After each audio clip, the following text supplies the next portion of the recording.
ngagwinyi yemilo ngisempumalanga indzawo yemnotfo lapho langa shon khona kuyane empumalanga sibe umnanzi belanga sibe umnanzi benzabuka sengibuyile sengifikile sengikhona ngumkhathi wamdodwe ngumalo ngumnguni ngumntwana ngimnyama ngelibala ngimhlophe ngenhliziyo esikaleni ngisho division kodwa ngimude ngengcondo ngiphuma le natha umfula ulumadi mangome kakhulu natha umgwenya we-azania mangome kakhulu natha umgwenya we-azania mangome kakhulu natha umgwenya wase-azania.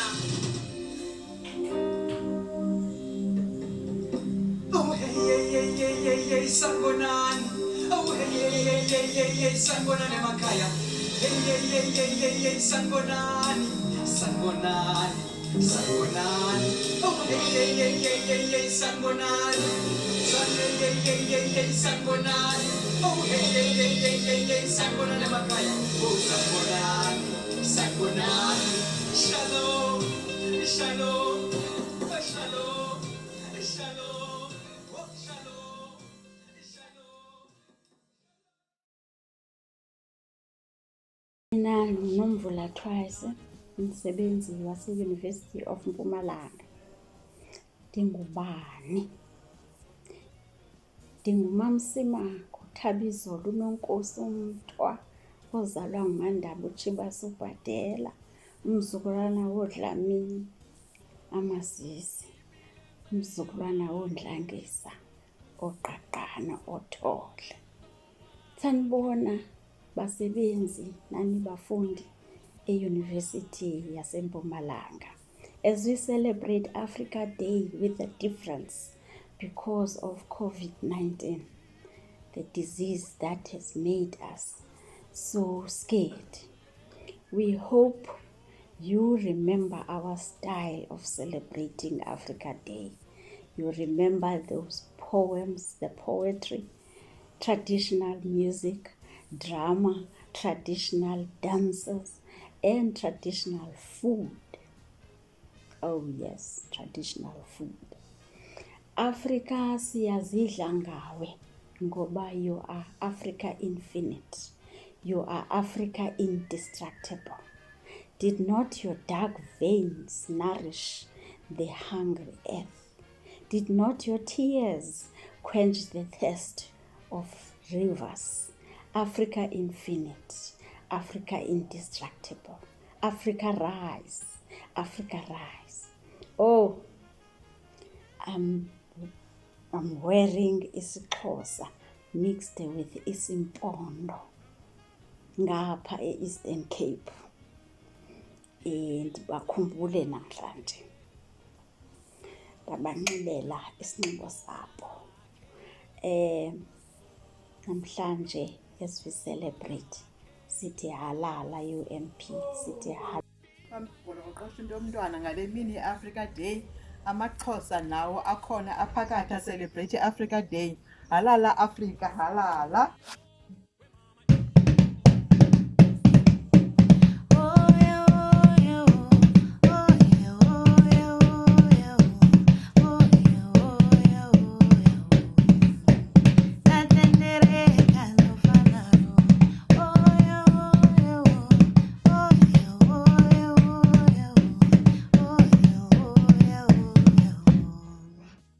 Thokozani, happy Africa Day. My name is Laura and I am a student at the University of Mpumalanga. I am doing my bachelor's degree in education and this is my third year. I am a Sangoma and this Africa Day I would like to celebrate African spirituality. A Sangoma is an indigenous African healer. This means that we use medicinal plants for healing. We also use bones to tell somebody's past, present, and future. And we also channel spirit through a process called Ugufemba or Uguhlehla, in case there are messages from the other side that need to be conveyed. Now, it is very challenging to be a Sangoma in this day and age. It is very difficult to be proud of your African spirituality in this day and age because Africans have adopted Western ways of living that includes their religions, their beliefs. So you find a lot of people telling you that, no, but my religion says what you do is evil. And these are ways that have sustained the African people for centuries and centuries, way before we were colonized, way before all these other religions were introduced to us. So on Africa Day, I would like to celebrate our spirituality and take pride in who we are. Sangomas are very special people in the community. Because for centuries and centuries, these are people that the communities, the villages, have relied on for spiritual guidance, for healing, and for protection. So they have played a very vital role in sustaining the African people. These teachings have instilled wisdom in African people, and it is important in this day and age to continue to practice your cultures and traditions, because essentially that defines who you are. Everybody else, every other race has their own religions and beliefs that they have stuck to over centuries and centuries. And it is unfortunate to see Africans becoming everything else except themselves. It is important to be true to who you are in these ever-changing times, because who you are will always ground you. You will always remember the teachings of your elders, and you will always know which steps to take. These teachings will always guide you in your everyday lives. So Sangomas, being a Sangoma, for me, when I found out that I was going to be a Sangoma, I was very shocked. I live in the 21st century, and being somebody who was raised in a Christian family, I couldn't really understand what it was. And like I said, I was told that it was evil. But because I wanted that spiritual freedom, I knew that I was an African people. And the question I would ask myself was, but what did we used to do before all of this? Were we really a bad race? Because if our ways are evil, that means that we were born evil, that until colonization happened, we were these horrible people. And I couldn't bring myself to believing that there was surely more to who I was than what I had been told, or what I would read in these religious books that we were given. So I went out there, I did my research about my culture and my tradition, and I discovered that it was beautiful. People may not understand it. It may be an enigma to a lot of people out there, but it is really important that each and every African person goes out there and they do their necessary research about who they are. We still have elders, and these are people that are very important in our communities. And while you still have the chance to sit down with an elderly person, do that. Ask them about who we are, how they were raised. And fortunately, you'll find somebody who still practices their cultures, and that will teach you something. You should take pride in who you are as an African person. We are a beautiful people, and we are intelligent, and we have survived for generations. We have survived evolution. We're here as well. We're raised. Our lives are important. They're valid. Who we are, everything about us is valid, and it is important to celebrate and take pride in who we are. I take pride in who I am. I'm a normal person. I go to a university. I do what every other normal person my age does. It doesn't change. It doesn't take away from who I am, and it doesn't make it hard to live in 2020. It doesn't separate me from everybody else. I am just somebody who's spiritually enlightened. I am somebody who has accepted who I am as an African person. I practice my cultures and my traditions, and I take pride in who I am. And this Africa Day, I wish every African person can be proud of who they are, from our coarse hair to our brown skin to our beautiful cultures and traditions. Happy Africa Day. Do enjoy. Happy Africa Day. Africa, the Home of Great Wealth by Thembisa Ngqondi. Africa, oh Africa, Africa, the home of great nation. The nations of the world cannot resist your beauty. Silently you call them to your beautiful home, attracting them like a natural gravity. Your vast mineral resources support the world economy. Africa, you are the source of different kinds of treasures. When other nations seek gold, they come to you. When they want oil, they tap into your resources. When they need land, they think about you. When they think about beauty, they come to you. You show them your animal kingdom, the amazing Big Five. You tell them about God's window. They run into your natural waterfalls. Your diversified culture summarizes your beauty and richness. Africa, you are the home of wealth. Africa, oh Africa, you gave birth to strong nations. When other nations are looking for strong and resilient people, they come to you. You gave birth to strong and great leaders, leaders that are neither bent nor broken by adversity, leaders that always stand up for the good of the African children. Africa, our great nation, you gain strength through hardship. You are never crushed. You resist adversity. You rise above persecution. Africa, our beautiful home, we salute you for who you are. When the world is confused, you come out high. You always present your natural wealth and beauty with humility. You bring hope when the world is losing hope. You presented the natural army to fight a giant COVID-19. You stood up again and presented your natural solution. You tapped into your God-given natural resources.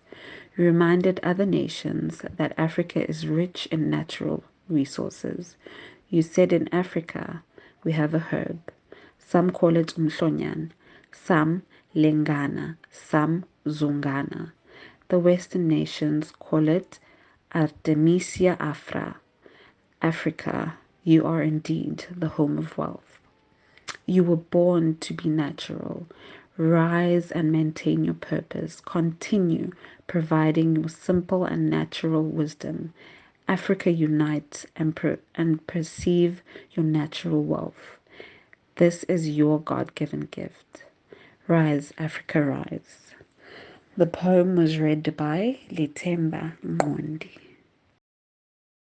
A few years ago, Wole Soyinka published a book titled Of Africa. In it, he laments what he calls the fictionalization of Africa. For to fictionalize is to create an Africa that does not in reality exist. And so another scholar from Ghana, Kwame Appiah, in the early 90s, he published a book titled In My Father's House. The suggestion of Kwame Appiah was the following: that Africa is like a house with many rooms, and that there are more than one way of being African, and that there are many, many experiences of being African. Even colonialism was not experienced in exactly the same way by all Africans in every corner of Africa. And Kwame Appiah said no to this homogenization of Africa, this reduction of Africa into one single gray entity.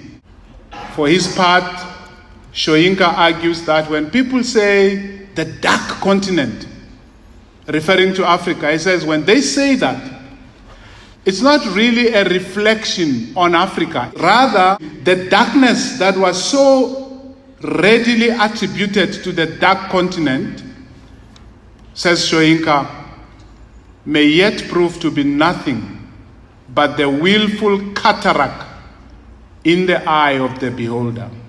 In Berlin in 1884, when the European powers of the day met to cut up Africa and decide that this line will be the division between Burundi and Burkina Faso, this line will be the division between Rhodesia and South Africa, and on they went, with not a single African in the room. And Soyinka argues that until today, we are a fiction in the eyes of many, but what is worse, we have become a fiction to our own selves. We live in a fictional space. This is in part because Africans have themselves yet to fully confront the impact and the havoc of Berlin 1884. So when you see Zimbabweans crossing the border to come to South Africa today, or Mozambicans doing the same, or Ghanaians crossing the border into Nigeria, and Ugandans crossing the border into Rwanda and vice versa. But what we don't realize is that Africans have been doing this for hundreds of years. Except that 200 years ago, there was no border. They walked to and fro without being criminalized. In the African diaspora, County Cullen, in his poem Heritage, posed the question in the most painful way: what is Africa to me? Copper, sun, or scarlet sea? Jungle star or jungle track? Strong bronze men or regal black? Women from whose loins I sprang when the birds of Eden sang? 3 centuries removed. Agonizing about being African in a country that was not African. About being African and being American at the same time.